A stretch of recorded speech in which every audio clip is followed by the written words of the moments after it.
말씀, 고난주간 특별 새벽기도의 십자가 넷째 날입니다. 마가복음 14장 32절에서 42절까지의 말씀. 마가복음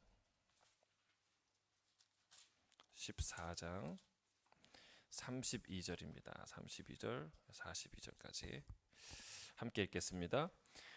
그들이 겟세메나라 하는 곳에 이르러 예수께서 제자들에게 이르시되 내가 기도할 동안에 너희는 여기 앉아 있으라 하시고 베드로와 야고보와 요한을 데리고 가실새 심히 놀라시며 슬퍼하사 말씀하시되 내 마음이 심히 고민하여 죽게 되었으니 너희는 여기 머물러 있으라 하시고 조금 나아가사 땅에 엎드려 될 수 있는 대로 이때가 자기에게서 지나가기를 구하여 이르시되 아빠 아버지여 아버지께는 모든 것이 가능하오니 이 잔을 내게서 옮기시옵소서.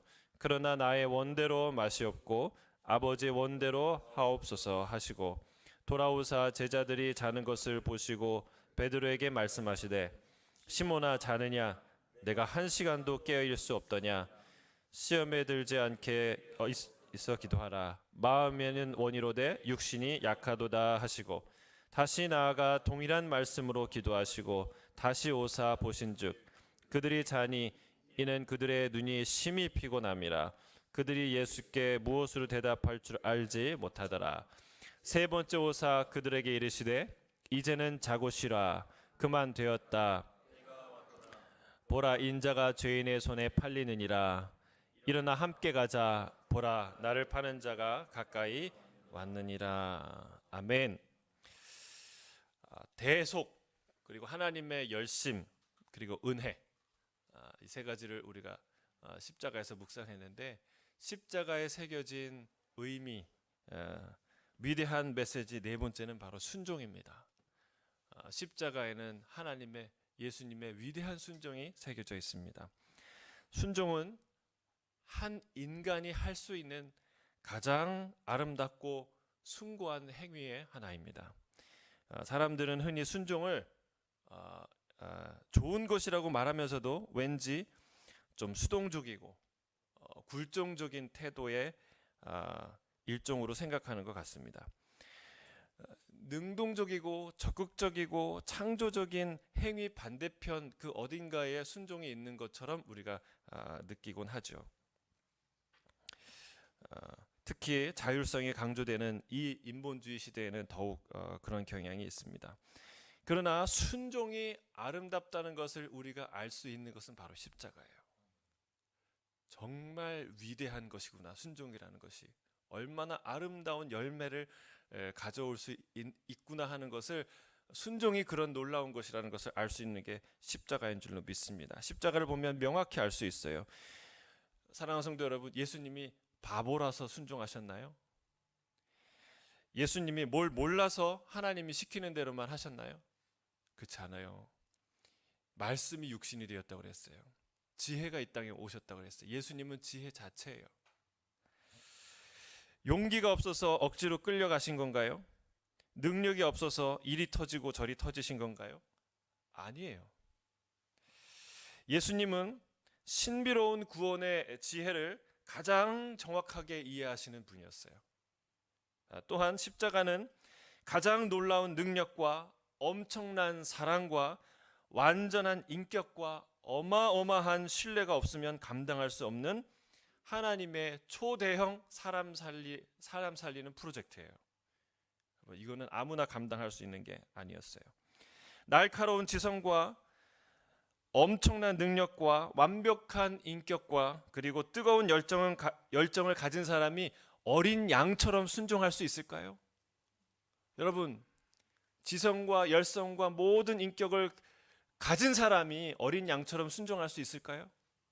인간은 잘 못해요. 그러나 십자가에서 우리 예수님이 그렇게 하셨어요.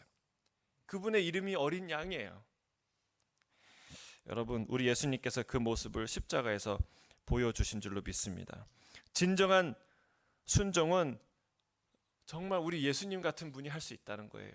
그게 순종이고 순종의 열매와 순종의 능력은 너무나 위대하다라는 것을 우린 십자가를 통해서 알 수 있다는 것이죠. 순종은 진정한 자유와 생명으로 가는 길인 줄로 믿습니다. 여러분 생각해 보세요. 에덴 동산에서, 태초의 동산 에덴에서 하나님은 단 한 가지 순종을 요구하셨어요. 뭡니까? 선악과를 먹지 마라. 다른 것은 다 괜찮은 거예요. 여러분, 선악과를 먹지 않는 것, 그거 하나만 지키면 나머지를 다 누릴 수 있는 것이, 그게 순종이에요. 우리에게 주어진 모든 것을 자유롭게 하는 것이 순종이라는 것이죠. 순종은 자유를 위한 것이에요. 타율과 억압을 위한 것이 아니라는 것이죠. 마치 어린 양이 목자의 음성 하나만 들으면 그 말을 알아듣고 그 말을 순종하면 언제나 꼴을 먹고 안전하게 쉬고 그리고 물을 언제나 마실 수 있고 잠잘 수 있는 것과 같습니다. 양이 다른 건 다 괜찮은데 그거 하나를 못 듣는다, 그거 하나를 순종하지 않는다, 그러면 그 불순종으로 인해서 그 양의 인생은 목자의 권위 아래서 누리는 모든 보호와 자유는 떠나가게 되는 것이죠. 사랑하는 성도 여러분, 순종은 어리석은 자가 하는 것이 아닙니다. 오히려 불순종이 어리석은 자가 하는 거예요. 눈앞에 있는 먹이, 눈앞에 있는 조그만 자유 하나 때문에 더 어마어마한 큰 자유를 잃어버리는 것이 불순종이죠. 여러분, 에덴 동산의 불순종은 인류 전체를 죽음으로 이끌었지만, 그러나 십자가 위에서 순종은 인류 전체를 생명과 자유로 이끈 줄로 믿습니다. 인류 역사상 가장 위대한 순종은 바로 십자가입니다. 오늘 본문을 통해 십자가에 드러난 그 예수님의 순종에 대해서 살펴보기를 원합니다. 첫 번째, 십자가에서 드러난 주님의 순종은요, 두려움에 맞서는 용기예요. 여러분, 용기가 없으면 순종할 수 없습니다. 예수님은 극심한 고통과 슬픔을 호소하셨어요. 마태복음에 보면은 고민하고 슬퍼하사라고 말씀했고, 오늘 마가복음에는 심히 놀라며 슬퍼하사라고 말하고 있어요. 그리고 제자들에게 이렇게 말합니다. 내가 심히 고민하여 죽게 되었으니 너희는 여기서 나와 함께 깨어서 기도하라. 마가복음엔 나와 함께라는 말이 없는데 마태복음에는 나와 함께라는 표현이 들어가 있어요. 또한 마태복음에 보면 그 뒤에 예수님이 기도하고 오셔서 잠자는 제자들을 보고 너희가 나와 함께 잠시도 한 시간도 깨어 있을 수 없느냐라고 말씀하는 거예요.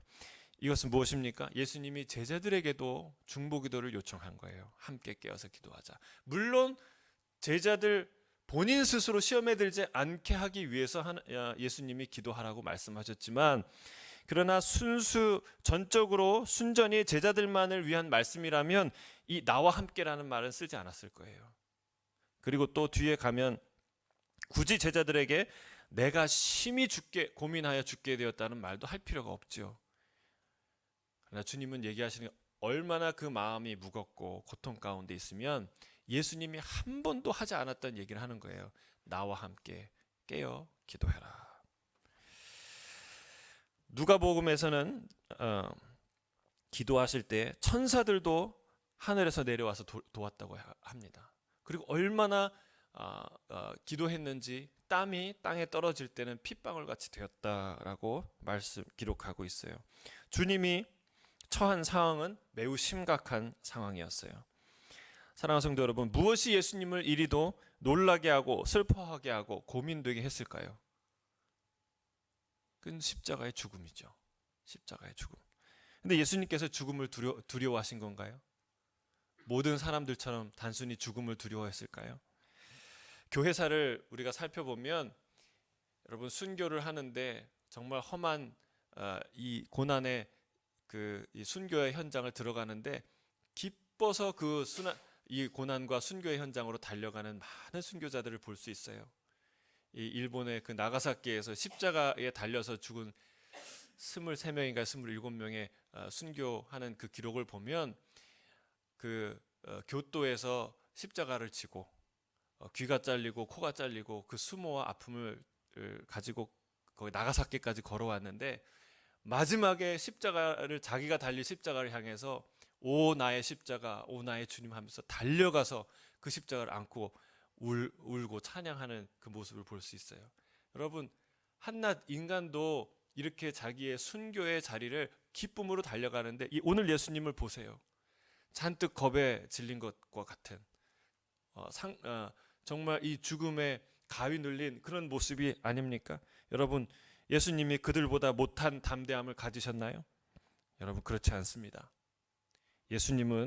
예수님께서 지신 십자가는요 인류 모든 사람의 죄를 한꺼번에 담당하는 그런 형벌이었어요.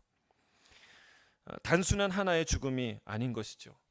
실제로 저와 여러분 그리고 우리 모두가 각각 한 사람 한 사람이 맞아야 할 매, 져야 할 질병, 져야 할 모든 죄의 형벌을 다 모아서 그 모든 죽음이 모두 모여져서 태산 같은 죽음을 그 주님은 짊어지셔야 했던 것입니다. 우리가 오해를 한 가지 받아도 여러분 밤에 잠이 안 오지 않습니까? 내가 오해 하나를 받아도. 그러나 예수님이 내 오해를 짊어지신 게 아니라 내 죄악을, 내 인생의 모든 죄악을, 그리고 모든 죄인의 죄악을 한꺼번에 짊어지시고 그 십자가 위에서 하나님의 쏟아지는 진노와 외면과 그 하나님의 모든 징벌을 다 받으셔야 하는데, 여러분 실제로 죄와 허물을 지셨는데 어찌 놀라지 않고 슬퍼하지 않고 고민이 되지 않겠습니까? 여러분 또한 단 한순간도 아버지와 떨어진 적이 없었던 이 아들, 사랑하는 아버지로부터 받는 이 놀라운 쏟아지는 진노와 형벌이 얼마나 무섭고 또 얼마나 아프겠어요. 여러분 진정한 영적 전쟁은 이 겟세만에서 일어난 줄로 믿습니다. 십자가에서 어마어마한 일이 벌어지는 것 같지만 진짜 싸움은 겟세만에서 하신 거예요. 여기서 지면 십자가는 없는 거예요. 여기서 용기를 내지 못하면 인류의 구원은 물거품이 되는 그런 순간이었어요. 그러나 우리 주님은 천근만근 되는 그 상상할 수 없는 무거운 십자가의 죽음을 피하지 않고 맞이하고 계세요. 사랑하는 성도 여러분, 진짜 기적은 겟세만에서 일어난 줄로 믿습니다. 여러분 안진뱅이를 일으키고 눈먼 자를 고치는 기적은 아무것도 아니에요. 심지어 오병이어도 죽은 자를 일으키는 것도 이것에 비하면 아무것도 아니에요. 정말 아무것도 아니에요. 진짜 기적은 이것입니다.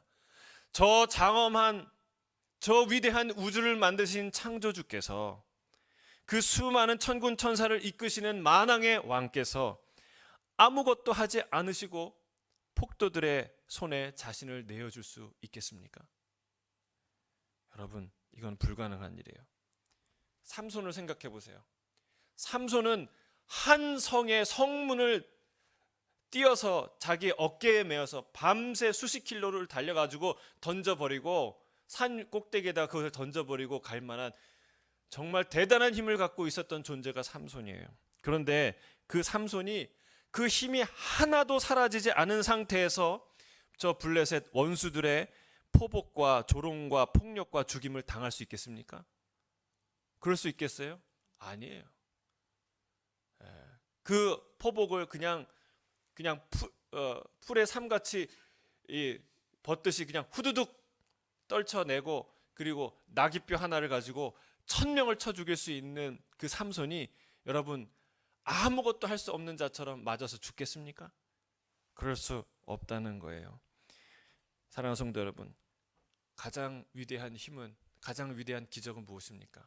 그것은 모든 것을 다 가지고서도 아무것도 할 수 없는 것, 그것이 진짜 능력이에요. 기적이에요. 상상할 수 없는 기적이에요. 하늘로부터 불을 내릴 수 있는 분이, 천군 천사를 불러서 원수를 싹 쓸어버릴 수 있는 분이 아무것도 할 수 없는 자처럼 잡혀간다는 것은 아무도 할 수 없는 일이에요. 여러분 이걸 참을 수 있을까요?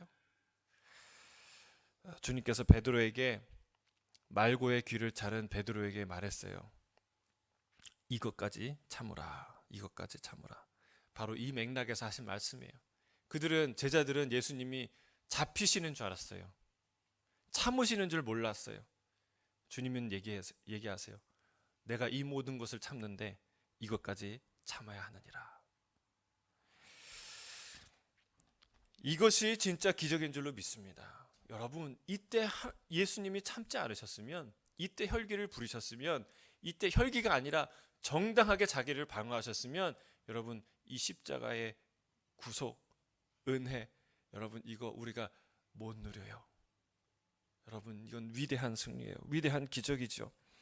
이 일은 오직 예수님만 하실 수 있었던 일이죠. 이 예수님의 순종은 무기력한 순종이 아니요 주의 능력에 가장 빛나는 아름다운 순종인 줄로 믿습니다.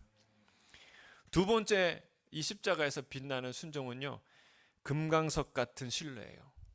어떤 상황에서도 사라지지 않고 꺾여지지 않는 아버지에 대한 신뢰. 금강석같이 강하고 보석같이 빛나는 신뢰. 순종은 전적인 신뢰가 없으면 불가능합니다. 신뢰 없는 순종은 무엇입니까? 복종이죠. 또는 그냥 툭 맡겨버리는 모험이죠. 그러나 십자가의 순종은 복종도 모험도 아닌 줄로 믿습니다. 주님은 하나님의 진노가 쏟아지는 그 순간조차 아버지 하나님께 끝까지 자기 자신을 신뢰 맡겨드립니다. 주님은 십자가에서 외쳤어요. 나의 하나님, 어찌하여 나를 버리시나이까. 십자가 위에서 철저히 외면당하시고 지옥불처럼 뜨거운 저주와 고통이 쏟아지는 가운데서도 주님은 나의 하나님을 외쳐요. 여러분, 우리가요, 예수님은 언제든지 어떤 상황에서든지 하나님을 객관화하지 않고 타자화하지 않아요. 이게 무슨 말이냐면, 여러분, 우리가요, 부부 사이래도, 그렇게 친한 부부 사이래도 평소엔 여보 하다가 싸울 때는 당신 그러잖아요. 여러분, 좀 멀어지거나 불편하고 할 때는 항상 사람들을 타자화해요. 예? 그냥 여기선 그냥 하나님이 아니라 또 나의 하나님, 십자가의 그 죽는 고통 가운데서도 나의 하나님. 마지막에 우리 또 읽겠지만 누가복음에는요, 가장 마지막 숨을 거두기 직전에 하신 게 말씀이 아버지여, 내 영혼을 아버지 손에 부탁하나이다. 끝까지 아버지예요. 끝까지 하나님을 신뢰하는 모습을 볼 수 있습니다. 겟세마네 동산에서도 마찬가지예요. 36절 같이 읽겠습니다. 시작. 이르시되 아빠 아버지여, 아버지께는 모든 것이 가능하오니 이 잔을 내게서 옮기시옵소서. 그러나 나의 원대로 마시옵고 아버지의 원대로 하옵소서 하시고, 이 기도에서도 하나님과의 친밀함을 느낄 수 있죠. 예수님은 아빠 아버지라고 부릅니다. 그리고 그 아빠에게 간절히 구합니다. 이 잔을 내게서 옮겨주옵소서. 십자가 위에서 부어질 하나님의 진노가 얼마나 고통스러운 것인지 가히 짐작할 수 있는 대목이지요. 그러나 주님은 끝까지 아버지의 뜻대로 되기를 기도합니다. 자신을 완전히 아버지 손에 맡기는 절대적인 신뢰예요. 여러분, 우리가 의사를 신뢰하지 않으면 수술대 위에 못 눕습니다. 수술대에서 내가 나 자신을 어떻게 의사에게 맡겨요? 의사를 신뢰하니까. 저 사람이 돌팔이다 그러면요, 아무리 아파도 수술대에서 내려옵니다. 내가 저 사람이 이 호주 최고의 전문이다라는, 저 사람이 실수하면 이 땅에서 날 살릴 사람이 없다라고 신뢰해야 내가 맡기는 것이죠. 여러분, 이게 신뢰예요. 순종의 기본이죠. 예수님이 끝까지 하나님을 신뢰하고 자신을 맡겼다는 거예요. 여러분, 우리는 누군가를 신뢰하는 것 같지만, 그런데 이 신뢰가 진짜인지 가짜인지, 강한 건지 약한 건지 언제 알 수 있는 줄 아세요? 고난이 오면 알 수 있어요. 고난이 와보고 어려운 일이 와보면 우리 안에 있던 신뢰의 끈이 얼마나 허약한 것이었는지를 우리가 발견합니다. 그러나 우리 주님, 아버지 하나님과의 이 신뢰는 어떤 유혹도, 어떤 고난도 약화시킬 수, 끊을 수 없었던 사실이에요. 주님은 끝까지 자신의 아버지께 의탁합니다. 누가가 증언한 예수님의 마지막 말씀이에요. 함께 읽겠습니다. 누가복음 23장 46절 시작. 예수께서 큰 소리로 불러 이르시되 아버지 내 영혼을 아버지 손에 부탁하나이다 하고 이 말씀을 하신 후 숨지시니라. 주님은 어떤 상황에서도 자기를 맡기셨어요. 절대적으로 신뢰했어요. 여러분, 그 지옥불 같은 고난이 형벌이 떨어지는 그 상황 가운데도 자기를 맡겨드리는 이 놀라운 신뢰가 십자가 위에 있었어요. 그게 순종이에요. 세 번째 순종은요, 떠밀려가지 않고 스스로 가는 결단입니다. 자발적인 결단이죠. 끌려가는 것, 억지로 하는 것은 복종입니다. 굴종입니다. 그러나 순종은 언제나 자발적인 결단이에요. 자기 스스로 걸어갑니다. 주님은 원수의 기습을 당해서 억지로 끌려가지 않았습니다. 죽음이 예수님을 집어삼키려고 여러 번 했어요. 유대인들이, 제사장과 서기관과 바리새인들이 이 예수님을 잡아넣고 죽이려고 여러 번 시도했어요. 그러나 그때마다 예수님이 유유히 빠져나갔어요. 그의 눈들을 다 가리셨죠. 마치 소돔성에서 천사가 이 롯과 그 손님과 가족을 죽이려고 할 때 눈을 어둡게 해서 문을 못 찾게 했잖아요. 마치 그것처럼 이 원수들의 눈을 다 가려서 주님은 미리 그들의 속셈을 아시고 계략을 아시기 때문에 다 그 눈을 가려서 죽음이 힘쓰지 못하게 하신 거예요. 여러분, 주님은요 아무에게도 지지 않으시고 아무에게도 잡히시지 아니하시고 아무에게도 뺏기지 않는 분입니다. 여러분, 순종은요 끌려다니는 것이 아니에요. 순종은 아버지의 뜻을 알고 적극적으로 하는 반응이고 행동이에요. 주님은 자신을 아버지 뜻에 맡겼죠. 그러나 누군가에게 끌려다니지 않았습니다. 아버지 손에 나를 부탁하면 아버지의 뜻이 이루어지길 원합니다. 그래놓고 가만히 있었나요? 어떤 생각이 오기까지, 누가 나를 집어 일어나기까지 가만히 계시지 않으셨어요. 이 이후에 모든 십자가를 지시는 과정은 주님 스스로 일어나서 잡히시고, 주님 스스로 일어나서 침묵하시고, 주님 스스로 일어나서 그 고난의 현장으로 걸어가셨어요. 그게 십자가죠. 요한복음 10장 18절입니다. 함께 읽겠습니다. 시작. 내게서 빼앗는 자가 있는 것이 아니라 내가 스스로 버리노라. 나는 버릴 권세도 있고 다시 얻을 권세도 있으니 이 계명은 내 아버지께서 받아노라 하시노라. 여러분, 주님은 스스로 주의 목숨을 버리십니다. 주님은 스스로 자신의 목숨을 내주기 위해서 일어나셨어요. 여러분, 보통 배신자가 오는 것을 알면 어떻게 됩니까? 피해야죠. 피해야죠. 도망가야죠.